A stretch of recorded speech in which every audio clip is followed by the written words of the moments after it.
Kidney stone ಅಥವಾ ವೃಕ್ಕಾಶ್ಮರಿ. So ಯಾಕಾಗುತ್ತೆ ಅನ್ನೋದನ್ನ ತಿಳಿಸ್ಕೊಡ್ತೀನಿ. ಸೊ ಮೊದಲನೇದಾಗಿ ಹೇಳ್ಬೇಕಂದ್ರೆ ಕಿಡ್ನಿ ಸ್ಟೋನ್ ಆಗಲಿಕ್ಕೆ ಕಾರಣನೇ ನಿರ್ಜಲೀಕರಣ ಅಥವಾ ಡಿಹೈಡ್ರೇಷನ್. ಸರ್ ಎಷ್ಟು ವರೆಗೂ ಆಯುರ್ವೇದ ಚಿಕಿತ್ಸೆಯಲ್ಲಿ ಕಿಡ್ನಿ ಸ್ಟೋನ್ನ ಕ್ಲಿಯರ್ ಮಾಡ್ಕೋಬೋದು. ಇದರ ಒಂದು ಚಿಕಿತ್ಸೆ ಏನು?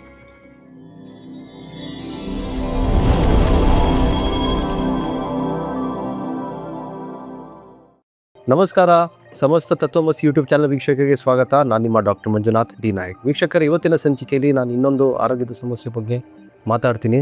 ಅದು ಯಾವುದಂದರೆ, ಬೇಸಿಗೆಗಾಲ ಬಂತು, ಬೆಂಗಳೂರು ಕೂಡ ಭಾಳ ಬೆಂದೋಗ್ತಾ ಇದೆ. ಅಂದರೆ ಅಷ್ಟು ಬಿಸಿಲು ಜಾಸ್ತಿ ಆಗ್ತಾ ಇದೆ. ಈ ಬಿಸಿಲಿನಲ್ಲಿ ಸಾಕಷ್ಟು ಆರೋಗ್ಯ ಸಮಸ್ಯೆಗಳು ಎದುರಾಗ್ತದೆ. ಅದರ ಭಾಳ ಪ್ರಮುಖವಾಗಿ ನಂಬರ್ 1 ಸ್ಥಾನ ಅಂದರೆ ಕಿಡ್ನಿ ಸ್ಟೋನ್ ಅಥವಾ ವೃಕ್ಕಾಶ್ಮರಿ.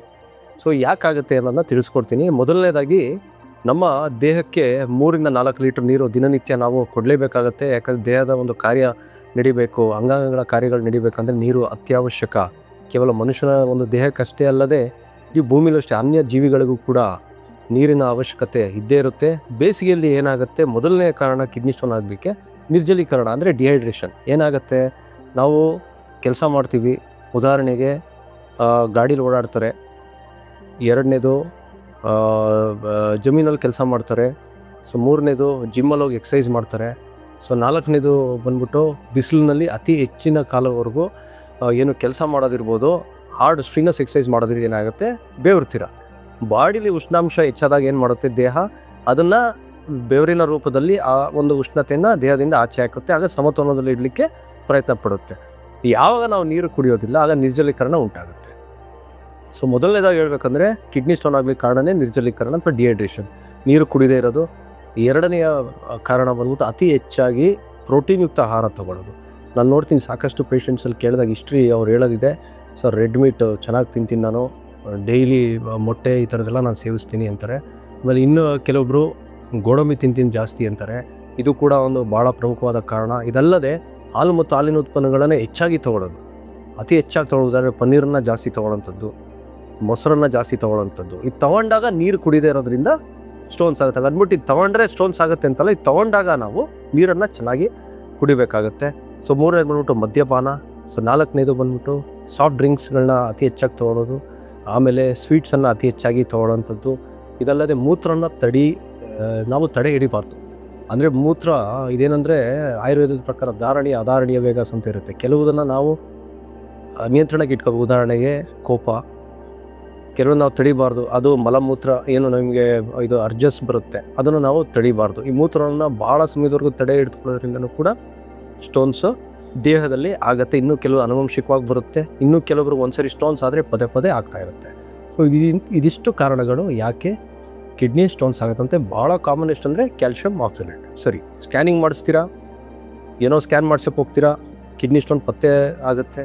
ಕೆಲವು ಬಾರಿ ನೀವು ಲೇಸರ್ ಮಾಡಿಸ್ಕೊಳ್ಳಿ ಅಂತಾರೆ, ಅಡ್ಮಿಟ್ ಆಗಿ ಅಂತಾರೆ. ಸೊ ಪ್ರಶ್ನೆ ಕೇಳ್ತಾರೆ, ಸರ್ ಎಷ್ಟು ವರೆಗೂ ಆಯುರ್ವೇದ ಚಿಕಿತ್ಸೆಯಲ್ಲಿ ಕಿಡ್ನಿ ಸ್ಟೋನ್ನ ಕ್ಲಿಯರ್ ಮಾಡ್ಕೋಬೋದು ಅಂತ. ಆ ಪ್ರಶ್ನೆಗೆ ಈ ಸಂಚಿಕೆಯಲ್ಲಿ ಉತ್ತರ ಕೊಡ್ತೀನಿ ವೀಕ್ಷಕರೇ. ಮೊದಲನೇದಾಗಿ, ಕಿಡ್ನಿಯ ಸೈಜ್ ಏನು, ಸ್ಟೋನ್ ಸೈಜ್ ಏನಿರುತ್ತೆ, 5ರಿಂದ ಅಂದರೆ ಅದು 8-9 ವರೆಗೂ ಚಿಕಿತ್ಸೆ ಅವಶ್ಯಕತೆ ಇರುತ್ತೆ. 5 ಒಳಗಿರುತ್ತೆ ನೋಡಿ, 3 4 2 ಅದಕ್ಕೆ ಚಿಕಿತ್ಸೆ ಅವಶ್ಯಕತೆ ಏನಿಲ್ಲ. ನೀರು ಕುಡಿತಾ ಇರಬೇಕು ಚೆನ್ನಾಗಿ, ಆಗ ಮೂತ್ರ ವಿಸರ್ಜನೆ ಮಾಡ್ತಾ ಮೂತ್ರದ ಮುಖಾಂತರ ಇದು ದೇಹದಿಂದ ಆಚೆ ಬರುತ್ತೆ.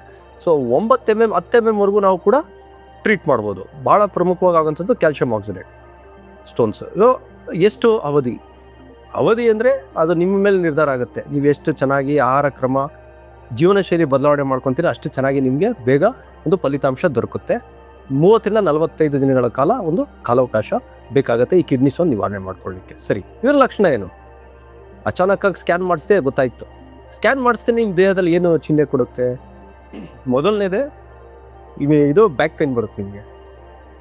ಎರಡನೇದು ಮೂತ್ರದಲ್ಲಿ ಉರಿ ಕಾಣಿಸ್ಕೊಳ್ಳುತ್ತೆ. ಮೂರನೇದು ಬಂದ್ಬಿಟ್ಟು ಮೂತ್ರ ವಿಸರ್ಜನೆ ಮಾಡೋ ಕೆಲವು ಬಾರಿ ನೋವು, ಉರಿ, ಕೆಲವು ಬಾರಿ ರಕ್ತ ಕೂಡ ಕಾಣಿಸ್ಕೊಳ್ಳೋಂಥದ್ದು. ಈ ರೀತಿಯಾದ ಲಕ್ಷಣಗಳು ಬರ್ತವೆ. ಮುಂದುವರೆದ ಹಂತವಾಗಿ ಚಳಿ ಆಗುತ್ತೆ, ಯೂರಿನ್ ಇನ್ಫೆಕ್ಷನ್ ಆದಾಗ ಜ್ವರ ಬರುತ್ತೆ ನೋವಿಂದ, ಆಮೇಲೆ ವಾಮಿಟ್ ಆಗ್ತಾ ಇರುತ್ತೆ.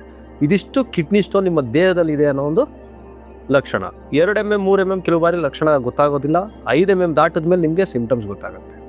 ಆಮೇಲೆ ಮತ್ತೊಂದು ಪ್ರಶ್ನೆ, ಮೂತ್ರಪಿಂಡದಿಂದ ಬ್ಲ್ಯಾಡರ್, ಯೂರಿನರಿ ಬ್ಲ್ಯಾಡರ್ ಬರಬೇಕು ಮೂತ್ರಾಶಯಕ್ಕೆ. ಸೊ ಅದು ಬರೋಕ್ಕೆ ಏನಂದರೆ ಮೂತ್ರನಾಳಗಳು, ಯುರಿಟರ್. ಕೆಲವು ಬಾರಿ ಯುರಿಟರಲ್ಲಿ ಬಂದು ಸ್ಟೋನ್ಸು ನಿಂತ್ಕೊಂಡ್ಬಿಡುತ್ತೆ. ಆಗ ನಿಂತ್ಕೊಂಡಾಗ ಅದು ಕೆಲವು ಬಾರಿ ಔಷಧಿಯಲ್ಲಿ ರೆಸ್ಪಾಂಡ್ ಮಾಡೋದಿಲ್ಲ. ಏನಾಗುತ್ತೆ, ಕಿಡ್ನಿ ಸಮಸ್ಯೆ ಆಗುತ್ತೆ ವೀಕ್ಷಕರೇ. ನೀವು ತಿಳ್ಕೋಬೇಕು. ಯೂರಿನ್ ಫ್ಲೋ ಬಿಟ್ಟು ಮೂತ್ರ ವಿಸರ್ಜನೆ ಆಗುತ್ತೆ. ಕಲ್ಸಿ ಹಾಕೊಂಡಿದೆ ಅಲ್ಲಿ. ಅದನ್ನು ಕೆಲವು ಬಾರಿ ಲೇಸರಲ್ಲೇ ನೀವು ಶೂಟ್ ಮಾಡಿಸಿ ಇದು ಮಾಡಬೇಕು.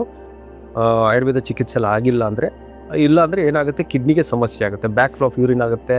ನೀವು ರಿಪೋರ್ಟಲ್ಲಿ ನೋಡಿದ್ರೆ ಏನೋ ಕಿಡ್ನಿಯಲ್ಲಿ ಹೈಡ್ರೋನೆಫ್ರೋಸಿಸ್ ಅಂದರೆ ಯೂರಿನ್ ಅಂಶ ಕಲೆಕ್ಟ್ ಆಗ್ತಾ ಇದೆ ಅಂತ ಒಂದು ಬರುತ್ತೆ. ಅದರಿಂದ ಈ ಮೂತ್ರನಾಳದ ಸೋಂಕಾಗುತ್ತೆ. ಕೆಲವು ಬಾರಿ ಕಿಡ್ನಿಯ ವೈಫಲ್ಯತೆ ಕೂಡ ಆಗ್ಬಿಡ್ಬೋದು ಲಾಂಗ್ ರನ್ನಲ್ಲಿ. ಸೊ ಇದಿಷ್ಟು ಒಂದು ವಿಚಾರ. ಸೊ ನೆಕ್ಸ್ಟ್, ಇದರ ಒಂದು ಚಿಕಿತ್ಸೆ ಏನು?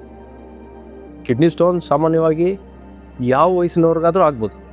18 ವಯಸ್ಸು 20 ವಯಸ್ಸು ಮೇಲ್ಪಟ್ಟು ಯಾರಿಗಾದರೂ ಆಗ್ಬೋದು. ಸರಳ ಉಪಾಯ ನಿಮ್ಗೆ ತಿಳಿಸ್ಕೊಡ್ತೀನಿ. ಮೊದಲನೇ, ನೀರು ಕುಡಿಬೇಕು. ಎಷ್ಟು ಕುಡಿಬೇಕು? 3-4 ಲೀಟರ್ ನೀರು ಕುಡಿಲೇಬೇಕು. ಎರಡನೇದು ಎಳನೀರು. ಅತ್ಯದ್ಭುತವಾದಂಥ ಒಂದು ಮನೆ ಮದ್ದು ಅಂದರೆ ಎಳನೀರು. ಮೂರನೇದು ಕಬ್ಬಿನ ಜ್ಯೂಸು. ನಾಲ್ಕನೇದು ಬಾಳೆ ದಿಂಡಿನ ರಸ. ಐದನೇದು ಹುರುಳಿಕಾಳು ಸಾಂಬಾರು, ಹುರುಳಿಕಾಳು ಪಲ್ಯ ಅಥವಾ ಹುರುಳಿಕಾಳು ನೆನೆಸಿರೋ ನೀರು.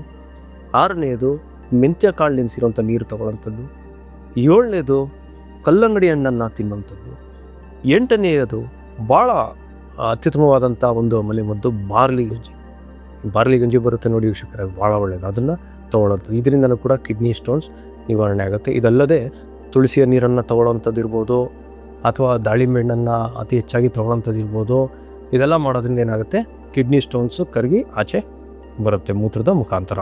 ಕೆಲವರು ಪೇಷಂಟ್ಸ್ ಬಂದು ತೋರಿಸ್ತಾರೆ, ಬಟ್ಟೆಯಲ್ಲಿ ನೋಡಿ ಸರ್ ಪುಡಿ ಆಗಿ ಬಂದಿದೆ ಅಂತ ತೋರಿಸ್ತಾರೆ. ಸೊ ಇದಿಷ್ಟು ಮನೆಮದ್ದು. ಆಯುರ್ವೇದಿಕ್ ಮನೆಮದ್ದು ಹೇಳಿ ಸರ್ ಅಂದರೆ, ಅತ್ಯುತ್ತಮವಾದ ಮನೆಮದ್ದು ಹೇಳ್ತೀನಿ, ನೋಟ್ ಮಾಡ್ಕೊಳ್ಳಿ ವೀಕ್ಷಕರೇ. ಮೊದಲನೇದಾಗಿ ನೀವು ಯಾವುದೇ ಒಂದು ಆಯುರ್ವೇದ ಔಷಧಿ ತೊಗೊಂಡ್ರೆ ಕಿಡ್ನಿ ಸ್ಟೋನ್ಸ್ಗೆ ಮೊದಲನೇದಾಗಲ್ಲಿ ಗೋಕ್ಷೂರ ಅಂತ ಕಂಟೆಂಟ್ ಇರುತ್ತೆ. ಟ್ರಿಬುಲಸ್ ಟೆರೆಸ್ಟ್ರಿಸ್ ಇದರ ವೈಜ್ಞಾನಿಕ ಹೆಸರು.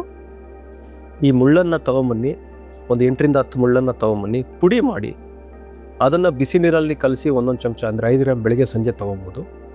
ಇಲ್ಲವೋ ಇನ್ನೊಂದು ಬಳಸೋ ವಿಧಾನ ಹೇಗೆಂದರೆ, 8-10 ಮುಳ್ಳು ಒಂದು ಪಾತ್ರೆಗೆ ಹಾಕಿ, ಅದಕ್ಕೆ ಒಂದು 400 ml ಅಷ್ಟು ನೀರು ಹಾಕಿ, ಅದಕ್ಕೆ ಒಂದು ಸ್ವಲ್ಪ ಪುನರ್ನವ ಅಥವಾ ಕೊಮ್ಮೆ ಗಿಡ ಅದನ್ನು ಒಂದು ಸ್ವಲ್ಪ ಹಾಕಿ, ಅದಕ್ಕೆ ಮತ್ತೆ ಸ್ವಲ್ಪ ತುಳಸಿ ಎಲೆಗಳನ್ನ ಹಾಕಿ ಕುದಿಸಿ 400 ml 100 mlಗೆ ಶೋಧಿಸಿ ಆ ನೀರನ್ನು ಬೆಳಗ್ಗೆ 50 ml ಸಂಜೆ 50 ml ತೊಗೊಳ್ತಾ ಬರ್ಬೋದು. ನೆಕ್ಸ್ಟ್ ಏನಂದರೆ, ಮೂಲಂಗಿಯನ್ನು ಅತಿ ಹೆಚ್ಚಾಗಿ ತಗೋಬೇಕಾಗತ್ತೆ ತಾವು. ಇದರಿಂದನೂ ಕೂಡ ಕಿಡ್ನಿ ಸ್ಟೋನ್ ನಿವಾರಣೆ ಆಗುತ್ತೆ. ಆಮೇಲೆ ಮತ್ತೆ ಬರಬಾರ್ದು ಅಂದರೆ ಯಾವ್ಯಾವ ಆಹಾರ ತಗೋಬಾರ್ದು. ಗೋಡಂಬಿ ಅತಿ ಹೆಚ್ಚಾಗಿ ತಗೋಬಾರ್ದು. ಮಟನ್ನು ಅತಿ ಹೆಚ್ಚಾಗಿ ತಿನ್ನಬಾರ್ದು. ಮೂರನೇದು ಉಪ್ಪಿನಾಂಶಗಳಿರೋಂಥ ಪದಾರ್ಥಗಳು, ಸಾಫ್ಟ್ ಡ್ರಿಂಕ್ಸು, ಚಾಕ್ಲೇಟ್ಸ್ಗಳು, ಆಮೇಲೆ ಮೂತ್ರನ ತಡೆ ಹಿಡಿಯುವಂಥದ್ದು. ಇದನ್ನ ಜೊತೆಯಲ್ಲಿ ಕ್ಯಾಲ್ಶಿಯಂ ಅತಿ ಹೆಚ್ಚಾಗಿ ಇರುವಂಥ ಪದಾರ್ಥಗಳನ್ನ ತಗೋಬಾರ್ದು ವೀಕ್ಷಕರೇ. ಇದಿಷ್ಟು ಕಿಡ್ನಿ ಸ್ಟೋನ್ಸ್ ಬಗ್ಗೆ ಈ ಸಂಚಿಕೆಯಲ್ಲಿ ತಿಳಿಸ್ಕೊಟ್ಟಿದ್ದೀನಿ. ಮುಂದಿನ ಸಂಚಿಕೆಯಲ್ಲಿ ಇನ್ನೊಂದು ಆರೋಗ್ಯದ ಸಮಸ್ಯೆ ಬಗ್ಗೆ ಮಾತಾಡ್ತೀನಿ. ಆ ಸಂಚಿಕೆಯನ್ನು ವೀಕ್ಷಿಸಬೇಕಾದ್ರೆ ನಮ್ಮ ತತ್ವಮಸಿ ಯೂಟ್ಯೂಬ್ ಚಾನಲ್ ಹಾಗೂ ಫೇಸ್ಬುಕ್ ಪೇಜನ್ನು ಲೈಕ್ ಮತ್ತು ಫಾಲೋ ಮಾಡೋದನ್ನ ಮರಿಬೇಡಿ. ನಮಸ್ಕಾರ ವೀಕ್ಷಕರೇ.